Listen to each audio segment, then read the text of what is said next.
Welcome to the N1 Fitness Podcast. I'm your host as always, Marcus Sadu, and today we've got Nir Eyal on the show.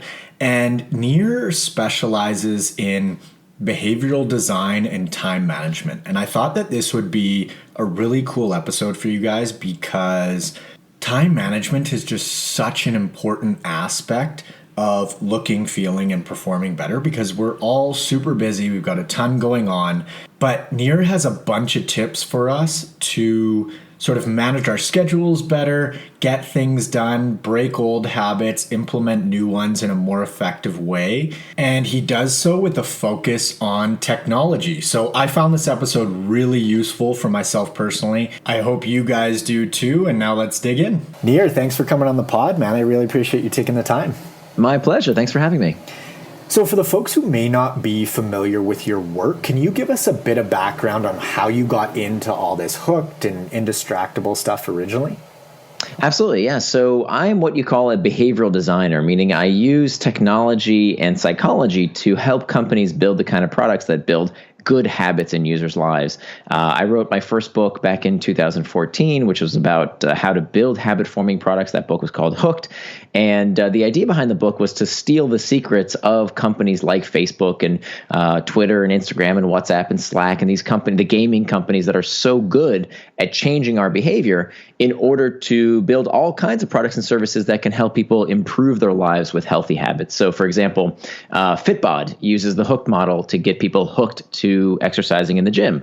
And Kahoot gets kids hooked to in-classroom learning. One of my clients, the New York Times, gets people hooked to reading the news every day. So there's all kinds of ways that we can use these tactics to help people form good habits. And then more recently, I focused my attention, given my background and expertise in the area, on, well, how do we break the bad habits? And so that's what Indistractable is all about. Because what we see is the problem today, I think, is there's no longer an information gap, right? Like if you don't know how to do something, everybody's got access to Google. Like there's no excuse anymore to say, well, I just don't know what to do. It's all out there. Most of it's free. And even if we use common sense, right? Who doesn't basically know how to get in shape? Who doesn't basically know that if you want to have better relationships, you have to be fully present with people? Who doesn't know that if you want to do better at your job, you have to do the work, especially the stuff that's hard that other people don't want to do? And so the question is, if we know what to do, why don't we do it?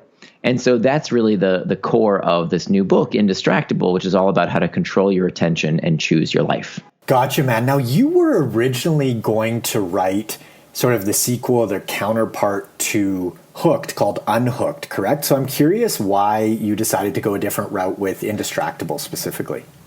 Yeah, so I originally thought, let me back up a minute. So when I wrote Hooked, it wasn't so difficult to write because I'd never published a book before. I had a few consulting clients, but I didn't do that much speaking or, I didn't have that much of a public-facing persona. And I wasn't getting that many inbound requests on my time. But then I published Hooked, and it sold 250,000 copies, and a lot of people started calling. And I got very busy all of a sudden, and I realized that the one thing that had made me successful, the writing and the researching, I didn't have any time for anymore. That I kept getting distracted by all these other opportunities, and that was really unfortunate for me. I love writing, and it's very important for me to continue doing for my livelihood as well as just for my own personal well-being. And I was distracted in other areas of my life too. When I was with my daughter, I would be distracted. When I was with my friends, I would be distracted. When I would say I was going to go to the gym, I would get distracted. I wouldn't go. And that really pissed me off. And so I wanted to get to the core of why this was happening.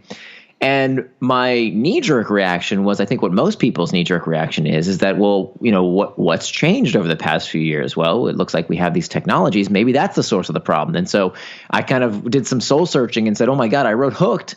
And now maybe I need to get unhooked. And I didn't choose to ultimately write that book because even though I started down that path, when I did I experimented with some of these tactics, and I said, okay, let's do what a lot of people say in the field. Let's do a digital detox. Let's get rid of our technology for 30 days, right? That's what a lot of people preach these days. And I tried that. I got myself a flip phone. I got myself a word processor with no internet connection. And I finally said, okay, now I'm going to do what I said I'm going to do. I'm going to do my work. I'm going to concentrate. Here I go. But let me just read that quick book I've been meaning to check out on my bookshelf. Maybe there's some research in there. Or let me just clean up my desk, or let me just take out the trash. And I would keep getting distracted. And so what I learned was, the more I researched this topic of distraction, I realized that the problem isn't the technology. The problem is distraction of all sorts. And people have been getting distracted since time immemorial. I mean, Plato talked about it 2,500 years before the iPhone. Plato was talking about, boy, isn't the world such a distracting place? He called it akrasia, the tendency that we have to do things against our better interest. And if he was complaining about it 2,500 years before the iPhone, well, then I think there's something to be said around the fact that, maybe it's not technology that's causing this problem. And so I didn't call the book Unhooked because there was nothing to get unhooked from. What we needed to understand is how we can continue to use these technologies. I love these. I don't want people to stop using Facebook if they don't want to. I don't want people to, I'm not going to be one of these people that says, just dump these technologies, stop using them. They're wonderful, right? And frankly, if you did stop using them, you'd probably get fired from your job. I mean, it's not practical to give people that kind of advice. These technologies, these tools are not going away. It's kind of like saying to people, you're overweight, just stop eating. Well, you can't stop eating. and the same thing goes for technology. You can't stop using technology. I mean, it's part of the modern world. We need to learn how to use it appropriately and in a way that serves us as opposed to feeling like we are serving it. I love that message, man, because we seem to sort of love these polarizing ideas, like the good, bad, right, wrong, hot, cold. And it seems like a lot of folks look at technology in the same light. So it's either, sort of the best invention ever, or it's rotting our brains and killing us from the inside out. So how do you sort of position or couch that tech is bad point of view and think about this stuff big picture? Yeah, so this is super important. So I think what we have to realize is that these things are tools, and clearly, let's be clear, they are designed to be engaging. No doubt about it, right? The question is that a good thing or a bad thing, right? Do we want to tell, hey, Netflix, can you stop making your shows so interesting? I want to watch them a lot. Apple, can you make your phones less usable because I find myself wanting to use my phone a lot? It's ridiculous. It doesn't make any sense. The fact that these products are made to be engaging is not a problem. That's progress, right? We want these tools to be engaging. The question is, how can we use them in such a way that we can get the best out of these tools without letting them get the best of us? So clearly, they are designed to be engaging. Just like, in the food industry, food is designed to be delicious. Don't we want food to be delicious? Of course we do. And so I don't want to live in a world before Facebook and the iPhone and email, and nor do I want to live in a world before chocolate cake. These things are great. The question is, how can we live in a world where we can enjoy these things, but in a way that serves us, as opposed to feeling like we are slaves to these things? And it turns out it's not that hard. That if you know what to do, if you know the methodology, the strategy behind why we get distracted in the first place, you can actually take some simple steps that can help anyone become indistractable. Yeah, man, this is why I love your message so much, because it kind of puts the ball back in the court of the person, right? We can take ownership. We accept the fact that these things are, built to distract us, but then it's up to us as far as how we use the tool. So it's not the tool itself, it's how we use it. So can we outline the 4 steps of your indistractable model? Absolutely. So the first step is to master the internal triggers. And so what this is about is really about understanding the root cause of why we get distracted. But before we do that, let me explain, what do I mean by distraction? What is distraction really? Well, the best way to understand what distraction is to understand what it is not. So the opposite of distraction, if you ask most people, what is the opposite of distraction? They'll tell you it's focus. But I don't agree. The opposite of distraction is not focus. The opposite of distraction is traction. So both words come from the same Latin root, trahare, which means to pull, and they both end in the same 6 letters, A-C-T-I-O-N. That spells action. So traction is any action that pulls you towards what you want to do, things that you do with intent. The opposite of of traction is distraction, anything that pulls you away from what you plan to do, things that you do not plan to do with intent. So why is this important? I would argue that, number one, anything can be a distraction. So if you sit down at your desk and say, okay, now I'm going to work on that big project. Now I'm going to do that thing I've been putting off. Here I go. I'm finally going to get started on the thing I've been procrastinating. But let me check email first. That is just as much of a distraction, right? Even though email feels worky, it feels like it's something that's productive. It feels like something that you have to do anyway. But here's the thing. That's your brain tricking you, right? That is distraction getting the best of you. Why? Because when you do that, you are prioritizing the urgent at the expense of the important. And that's toxic when it comes to personal productivity. So anything can be a distraction. And also anything can be traction as long as you plan for it. So there's nothing wrong with enjoying Facebook or Instagram or YouTube or whatever it is you want to do. These tools are great as long as you use them on your schedule, not someone else's. I mean, why do we all complain about how technology is melting our brains apparently and, so addictive? What's any different between, playing Candy Crush or going on Facebook versus watching a football game on TV? There's no difference. It's whatever you want to do with your time. As long as you're living according to your values and using these products on your schedule, enjoy them without guilt. And so we need to get rid of this moral hierarchy that I think is not helping anybody. So we've got traction, we've got distraction. Now we can start getting into the steps of how do we start tackling distraction. So to ask ourselves, what leads us towards traction and distraction? We have two things. Two things prompt us to action. We have what's called external triggers. External triggers are the pings, the dings, the rings, all of these things in our environment that can lead us towards traction or distraction. And then we have what's called the internal triggers. The internal triggers are the real source of distraction. In fact, most distraction, it turns out, doesn't start from outside of us, but rather starts from within. And what we need to face, the fact of the matter is that the reason we get distracted, by and large, is because we are looking to escape discomfort. If you are doing something you know you'll later regret, or not doing something you know you should, the reason you are doing or not doing those things, the reason you got distracted is because you are looking to escape discomfort. Why? How do I know this? Because it's the reason you do everything. Everything we do is about the desire to escape discomfort. It's called the homeostatic response. If you go outside and it's cold, that doesn't feel good. So your body says, put on a jacket. If you go back inside, now it's too hot, the body tells you to take it off. If you are hungry, your body says, oh, here's a hunger pang. That's not comfortable. So you eat. And then if you eat too much, you feel stuffed. So you stop eating. So that's the homeostatic response in the body. We know the same to be true in the mind, that when we feel lonely, check Facebook. When we are feeling uncertain, Google. When we're bored, check the news, sports scores, Reddit, Pinterest, you name it. All of these products and services cater to an uncomfortable feeling. So what does this mean? It means that if we are going to manage our time, and if we acknowledge that all human behavior is prompted by a desire to escape discomfort, well, that means that time management is pain management. And so that has to be the very first step, that if you're not doing what you said you would do, it's because you are looking to escape an uncomfortable sensation that you don't have the tools to cope with currently. And so the first step has to be to arm ourselves, to equip ourselves with the tools to make sure that when we feel that emotional discomfort, it leads us towards traction rather than distraction. Gotcha, man. So as far as establishing that is step number 1, correct? Right. Okay, right. Gotcha. So then how about step number 2? So step number 2, so after we master the internal triggers, and there's a bunch of ways to do that, right? So that the strategy is master the internal triggers. Then now there's tactics for actually how to do that, which we can discuss later. Of course, it's in the book as well. But the second big strategy is to make time for traction.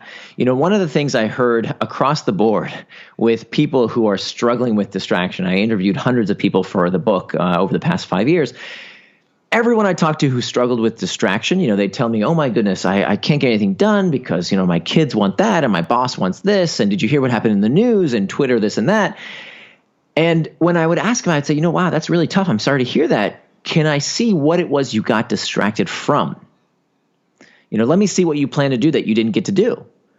And they'd kind of look at me funny and they'd take out their phones and they'd show me their calendar and it would be full of white space, right? It would be full of just nothing. It turns out 2/3 of people don't keep any sort of calendar, and even the 1/3 that do only keep some work-related tasks in their calendar. But of course, our life is much more rich than just our work. That's not our only value, is work tasks. So what we have to do is to turn our values into time. If you value physical fitness, right? I'm not saying that needs to be your value, but if it is, I'm guessing most of your listeners have that as one of their values. Well, is that in your schedule? If being with friends and family is important to you, is that in your schedule? If prayer, meditation, learning, whatever it might be is important to you, it has to be in your schedule. Certainly when it comes to the workplace, scheduling time for email, scheduling time for reflection to help you do your job more effectively, that time needs to be scheduled or else it ain't going to happen. And so the fact of the matter is that you cannot call something a distraction unless you know what it distracted you from. And if you don't plan your day, somebody's going to plan it for you, right? If you've got white space in your day, you're not going to fill it with, writing that novel. You're going to fill it with scrolling Facebook or checking the news or doing something else frivolous that you may later regret. So instead of letting these distractions, take over that white space, claim that time for yourself. I mean, think about how much time we spend protecting our stuff, right? We have alarms on our cars. We have security systems in our homes. We have our money in banks behind vaults. But when it comes to our time, sure, come on, whoever needs it, come on over and take it. And so we have to protect that time by making what's called a time box calendar. I'll give you a link that you can add to the show notes. I built this tool that's completely free. You don't have to sign up for anything, that anyone can use to build themselves a time box calendar. So that for the first time, you'll be able to look at that calendar and say, okay, everything that I plan to do is traction. Anything that is not that is a distraction. That's what's so important about keeping one of these time box calendars. So that's step 2. And then, of course, there's a lot more to it. I'm just giving you the 30,000-foot overview.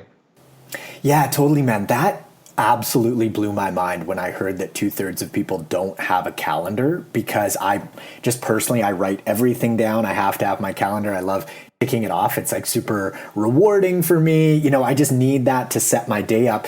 And I think what it reminds me of is, the saying, show me someone's calendar and their credit card statement and I'll show you their priorities. It's just so true.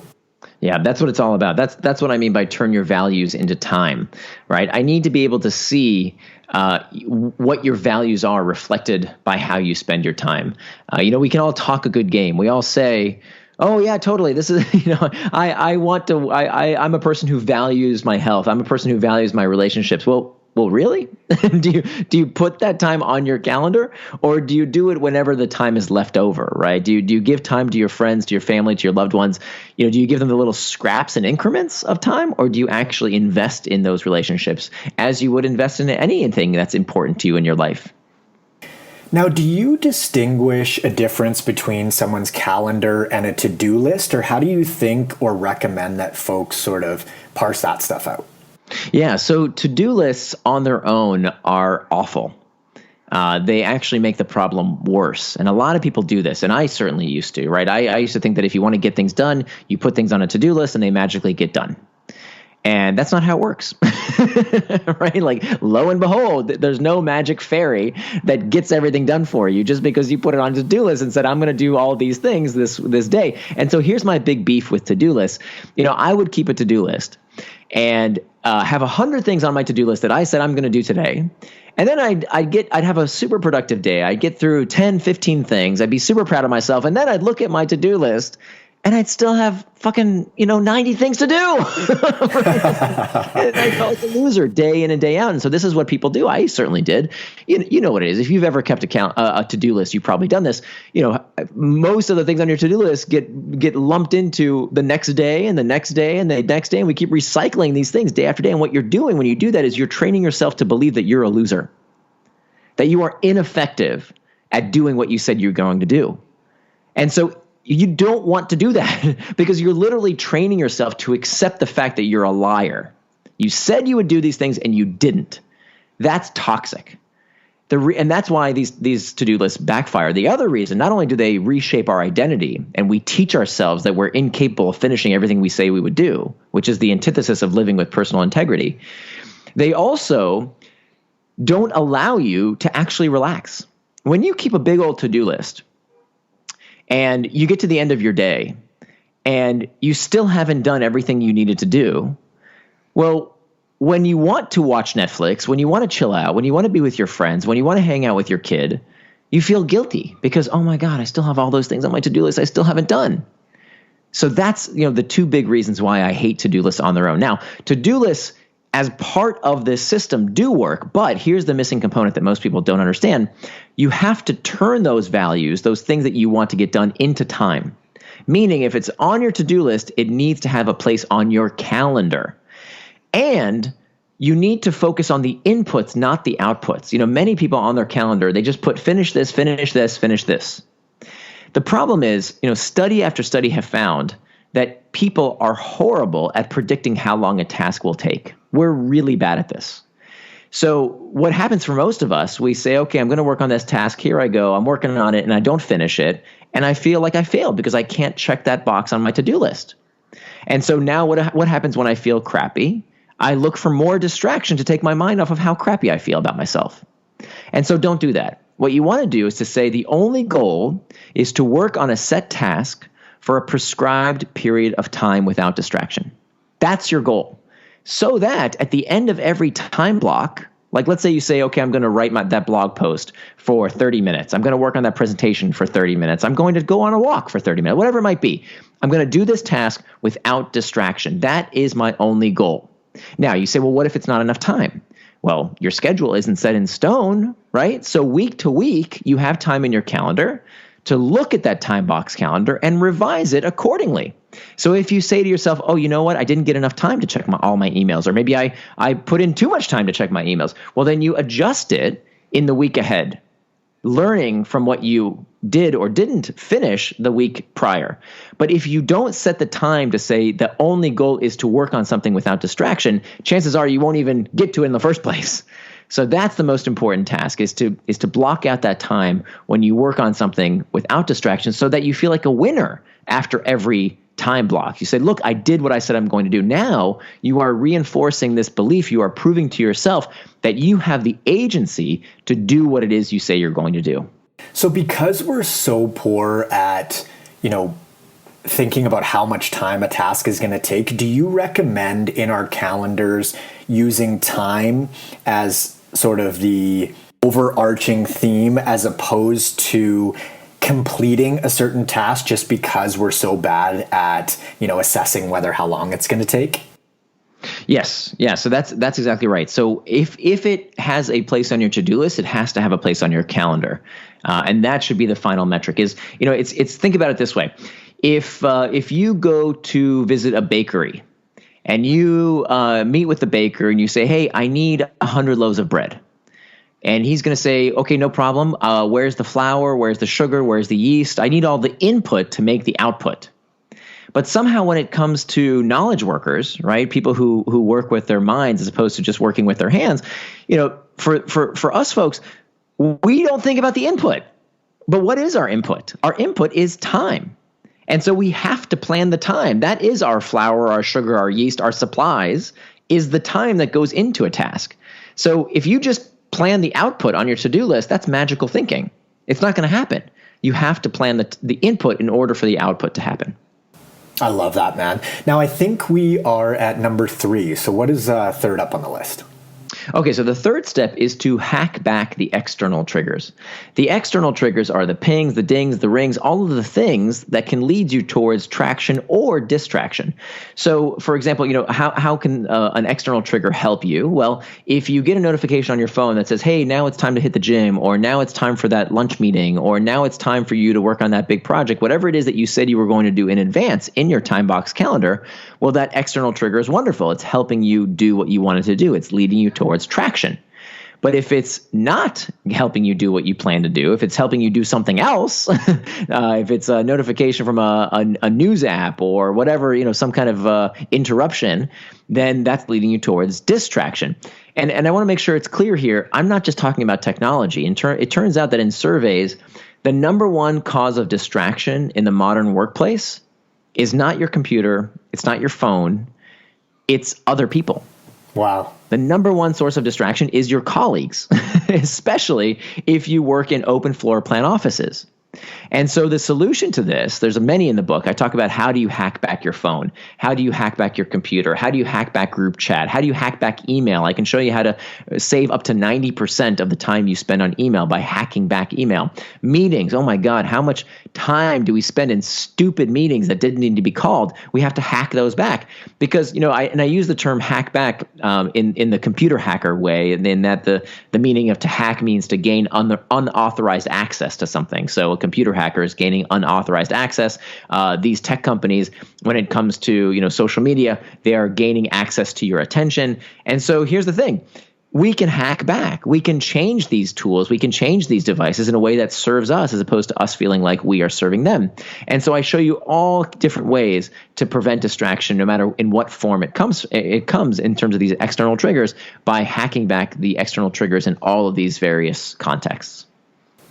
Gotcha, man. Now, this is a little bit of a tricky one, but I find that, especially with my clients, just the people I've worked with one-on-one, they have no problem scheduling something. So say they have a meeting or an external lunch or something like that with someone else. They're totally fine keeping that, so their integrity around that meeting. But when they're scheduling something for themselves, it's a lot trickier. So do you have any tips on how to recommend working around that? It's so true. I mean, we do this all the time. We would never, flake out on a meeting. We would never lie to a colleague or a friend or a family member. And yet we lie to ourselves all the time. Partially it's because we say, I'll just get to it when I get to it, right? I'm sure I'll have some time open up when I'll be able to hit the gym or, work on that big project or whatever it might be. And the fact of the matter, it doesn't happen without intent. And so, look, if someone is happy with their life this way, I'm not going to tell them to change. I'm talking to the people who this pisses off, right? That we're not happy with the fact that we say we will do one thing, that we have these goals, we have these aspirations, we know what we're capable of, and yet we don't do the things we promise to ourselves we will do.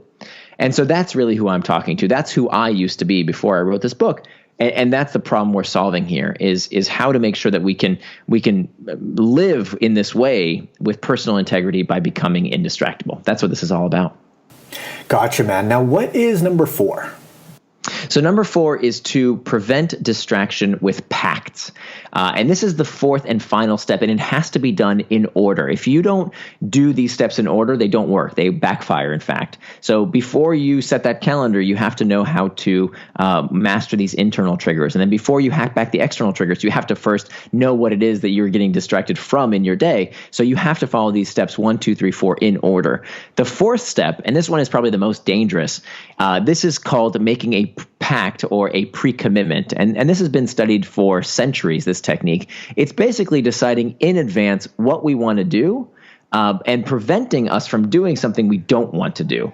And so we use a pre-commitment, some kind of promise to ourselves to make sure that we don't go off track. And we make a promise either to ourselves or to someone else to make sure that when the time comes and we are likely to get distracted, there is something preventing us from doing something we don't want to do. So there are 3 types of pacts. We have what's called an effort pact, a price pact, and an identity pact. An effort pact is when we put some bit of friction between us and something we don't want to do. So in my household, we're all adults here. I can talk about this, I hope. But my wife and I, we've been married for 18 years. And a few years ago, we noticed that our sex life was really suffering because night after night, we were going to bed later and later, and she was fondling her iPad and I was caressing my iPhone as opposed to being intimate. And that wasn't good. We were lacking sleep. We were lacking intimacy. And so what do we do about it? Well, after we did the other 3 steps, we instituted an effort pact. So here's what I did. I went to the hardware store and I got us this outlet timer. And this outlet timer plugs into your outlet in your wall, and you can plug in anything into it. It costs us like $10, very cheap. And whatever you plug into it will turn off at a certain time, whatever time you set. So in our household, every night, 10 p.m., the internet router shuts off. Now, Could I turn it back on? Of course I could, but I'd have to go under my desk and fiddle with the settings and unplug and replug. It's a kind of a pain. So it put a bit of effort in between me and something I didn't want to do. Today, actually, the routers come built in with this functionality. So you can leave the home security system on and the Amazon Alexa on and all the smart devices on while your computer monitor, your router, the stuff that, or your computer, for example, turns off and doesn't have access to the internet. So that would be an example of an effort pact. And of course, there are many other effort pacts that we can take, and I explain those in the book. The next type of pact is called a price pact. A price pact is when there's some kind of cost, some kind of financial disincentive to not following through with what you said you would. And this actually came from the research around smoking cessation, that it turns out the most effective smoking cessation study in history, all they required was to get people to put some skin in the game. So when people put a bet up and said, if I stop smoking, they told the people in the study, you have to pay $150. And if you don't smoke for 6 months, as validated by a urine test, if you don't smoke for 6 months, you get the $150 back.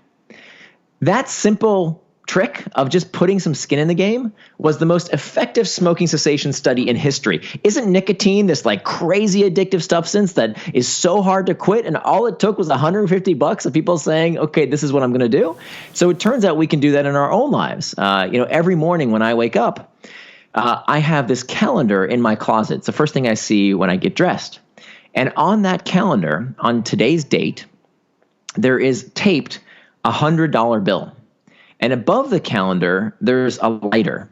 And so every day I have a choice to make. I call this the burn or burn technique. Every day I have a choice to make. I can either go to the gym and feel the burn or burn some calories or take a walk around the block, do some push-ups. I have to do something physical every day, or burn the $100. That's my choice. And now I have to do one of those two things because that $100 bill is taped onto the calendar and I can't move it unless I have done today's task, right? Done today's exercise of some kind. And let me tell you, I've done this for the past 3 years, and I haven't burned the money even once because I know the cost, right? I've instituted this price pact to keep me honest, to get me to do what I say I'm going to do. Now, of course, I haven't burned the money because when push comes to shove, it's like, okay, fine, I'll do the 100 push-ups or I'll stick with my calendar. I'm not going to flake out. But if I plan to go to the gym today, I'm not going to flake out and not go because that's what I said I'm going to do. And it's a very effective technique. And to be honest, now that I've done it for 3 years, I actually don't even need it anymore, right? Because I've been so consistent. Now I actually want to go to the gym. I enjoy these type of activities. As before, I used to absolutely hate them. So instead of paying for a trainer, instead of paying for a program to keep me on track, I'm actually keeping myself accountable with this price pact. And then, of course, there are other techniques as well with these price pacts, like making a price pact with someone else can also be very, very effective technique. And then the last technique is called making an identity pact, which is probably the most effective and interesting of the three types of pre-commitments. This is when we shape our identity in a way that helps us become more likely to do what we say we're going to do. So this comes from the psychology of religion, which tells us that when people have a moniker, some kind of identity, a noun they use to call themselves, they become much more likely to do what they say they're going to do. So if you call yourself a devout Muslim, an observant Christian, even a vegetarian, you become much more likely to do or not do certain things. So a vegetarian doesn't wake up in the morning and say, I wonder if I should have some bacon. No, a vegetarian doesn't eat meat. It is who they are. And it takes a lot for them to switch that identity. So having a certain identity can really be a tool for us to become indistractable. And that's why I titled the book what I did, because now we can use this moniker. We can say, no, this is who I am. I am indistractable. I don't respond to every text message in 30 seconds. I'm not the kind of person who has their life and their attention and their decisions controlled by somebody else. I decide for myself how I want to spend my time and my attention because I am indistractable. And the good news is we've been here before, right? I remember growing up in the early 1980s, we had ashtrays in my living room. Now, my parents didn't smoke. Why did we have ashtrays in the living room?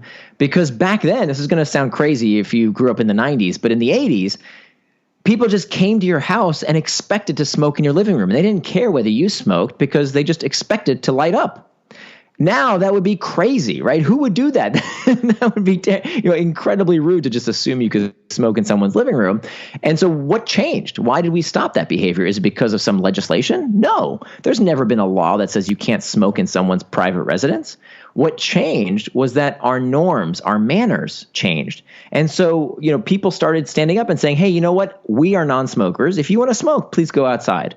And I remember when my mom first did this, she actually lost friends because of this. When she told people we're non-smokers, if you want to smoke, go outside, people thought that was so rude of her to do. And so what we see happening is very similar to what's happening today with technology. We are spreading the message, what we call social antibodies, to spread this message of what is the appropriate and inappropriate time to use our various technologies. I absolutely love these 3 pacts.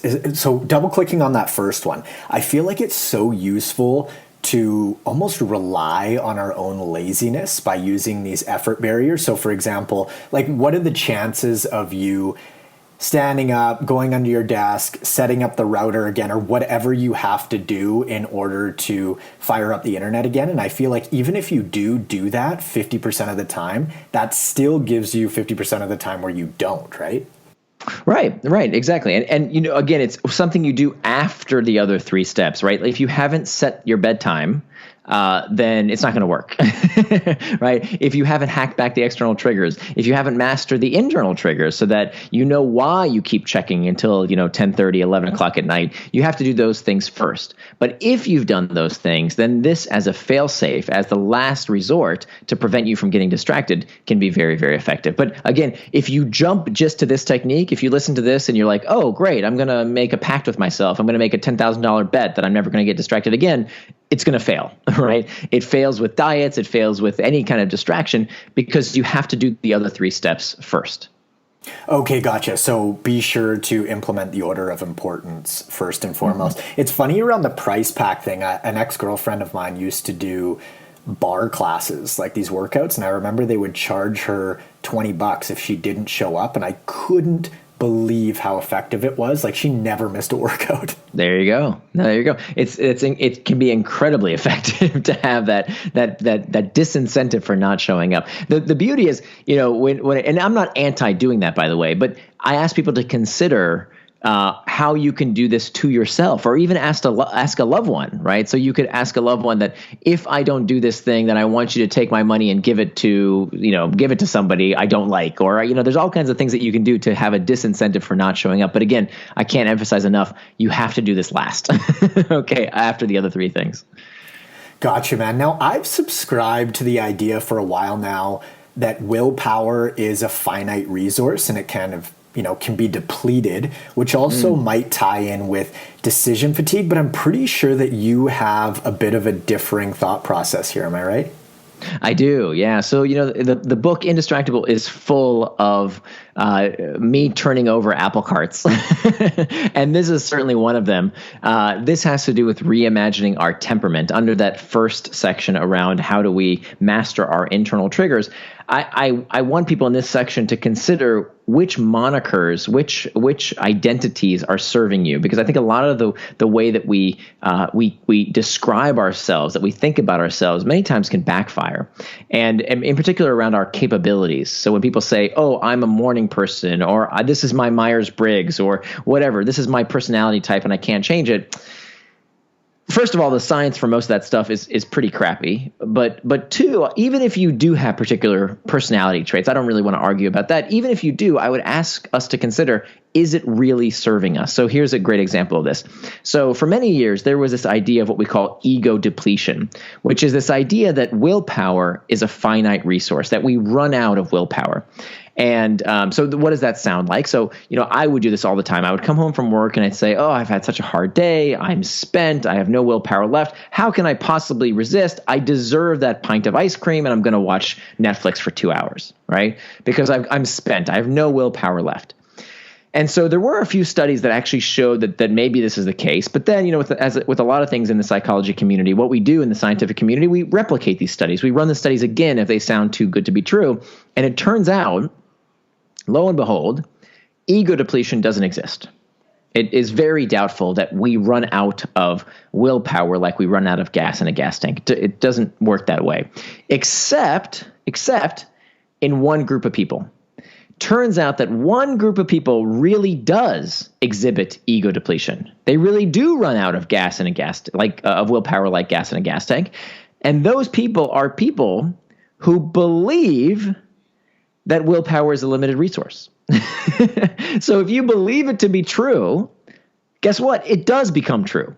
And so that's why we need to reconsider these limitations on our temperament, that we think we have some kind of fixed capabilities, that we are a certain way. It's a very dangerous thing. And, we can use it to our advantage when we call ourselves something that helps us be better. If we call ourselves indistractable, if we call ourselves a certain moniker, that can help us stay on track. But we want to ask ourselves whether those labels are serving us, because many times they're not. They're self-defeating. And I think one of the things that I think we hear a lot today in the media is that technology is addicting everyone, that it's hijacking your brain, that it's, making you do things. And not only is that scientifically not true, it's also not helpful. Because when we believe this, when we believe that we are powerless to resist these distractions, it in fact becomes true. We stop trying, right? It's called learned helplessness. And so it actually, ironically, becomes more likely that these limitations on our capabilities, because of these self-limiting beliefs, actually come to fruition because we make them true by believing that they're true. That's a really interesting point as far as those people that it works for, the ego depletion. It's almost like a self-fulfilling prophecy, and the power of their beliefs are almost driving the bus on that. That's really interesting.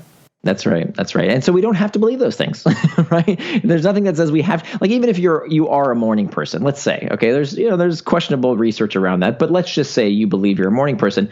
If you strictly adhere to that, well, what happens if you don't want to be a morning person? What happens if you would really prefer to get your workouts done in the morning? Or does that mean that you're, in the evening? Or what? Maybe you've got time in the afternoon. Do you just write off that time and say, oh, I'm a morning person, so I can't perform in the evening? That's not very helpful. That's not very productive. And so we want to make sure that we're very careful about these labels, because they really can backfire. Yeah, man, I guess a helpful way to think about that is just whether the belief or the idea is serving you or not. Yeah, okay, That's cool. Right. Now, before we get to where folks can track you down on the interwebs, Nir, is there anything that we didn't get to today around all this stuff that you'd like to leave my listeners with? No, that was fantastic. That was a great overview. I appreciate the questions. That was great. Awesome, man. So where can folks find the books, your social handles, and all that good stuff?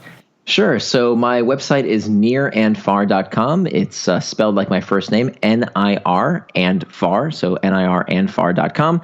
And if you go to the book website at indistractable.com, there is an 80-page workbook that's complimentary. They can get that there whether you buy the book or not. But if you do get the book, make sure you go visit the website and enter in your order number from no matter where you buy it. I will give you access to a free video course as well, all at indistractable.com. Awesome, man. I'll link to all that stuff in the show notes. And thanks so much for coming on. That was a great chat. My pleasure. Thank you. I hope you guys enjoyed that interview as much as I did. Tons of useful tips in there. Now, one thing that really stuck out for me was the to-do list versus the calendar. I've had this experience where if I use a to-do list, I feel like it never fully gets done or complete because there are always tasks on my to-do list, versus a calendar where everything has its own time slot.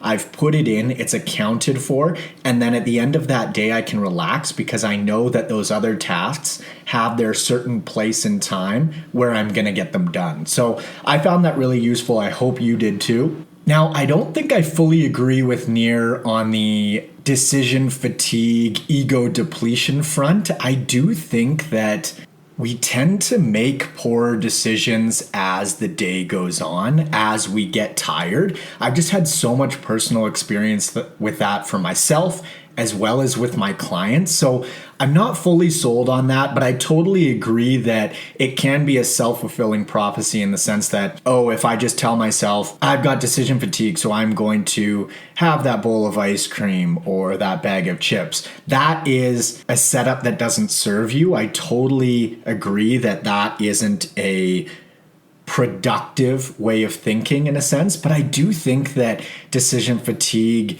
does exist. I think that it's a real phenomenon. However, I think that the workaround there is to set yourself up for success. So if you know that you tend to make poor decisions food-wise towards the end of the day, I think that that's just a case to set up your food environment at home in a way that supports your goals rather than goes against your goals. Now, if you're interested in personalized one-on-one nutritional coaching or workout design, you can click the link in the show notes below or head over to n1fitness.com/coaching. Also, follow me up on Instagram at n1fitness and Facebook at Marcus Sadu, as well as the N1 Fitness page. If you guys think that someone would find this episode useful, please do share it around. I think that especially at this time of year, folks are looking for strategies to implement healthier habits, and I think that this episode can help folks do that. So anyways, hope you enjoyed it. Talk to you next time. See ya.